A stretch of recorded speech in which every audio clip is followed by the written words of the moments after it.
បើចង់ឲ្យសម្លេង speaker នៅតែពីរោះបានយូរមិនងាយខូចជាមួយនឹង subwoofer mid range ឬមួយក៏ tweeter ខ្ញុំណែនាំឲ្យបងប្អូនប្រើប្រាស់កម្រិតសម្លេងក្រោម 80% ទៅបានហើយជាទូទៅឲ្យប្រភេទ speaker បើសិនយើងបើកចាក់សម្លេងច្រើនម៉ោងហើយបើកកម្រិតសម្លេង 100% ទៀតហើយបងប្អូនខ្លះបន្ថែមទៅលើមុខងារ boost bass មានន័យថាមុខងារបន្ថែមកម្រិតសម្លេងបាសទៀតបើកសម្លេង 100% ហើយ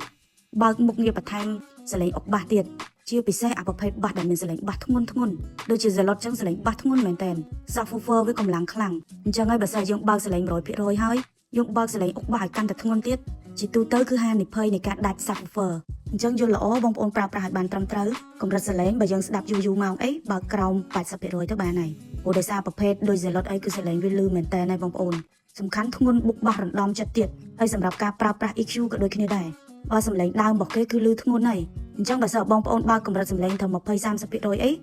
ចាំយើងបើកជាមួយនឹង EQ បន្ថែមសម្លេងបុកបាសឲ្យកាន់តែធ្ងន់បាសទៅដល់ដៃបងប្អូនហើយការប្រើប្រាស់ការថែទាំគឺអាស្រ័យទៅលើបងប្អូនចង់ឲ្យបាសប្រើធន់បានយូរជាពិសេសទៅលើកម្រិតសម្លេងអាចធ្វើការប្រើប្រាស់តាមការណែនាំនេះបើសិនជាបងប្អូនចង់ដឹងពីការថែទាំផ្សេងៗទៀតជួយ comment ប្រាប់ខ្ញុំផងខ្ញុំនឹងចេញនៅវីដេអូក្រោយ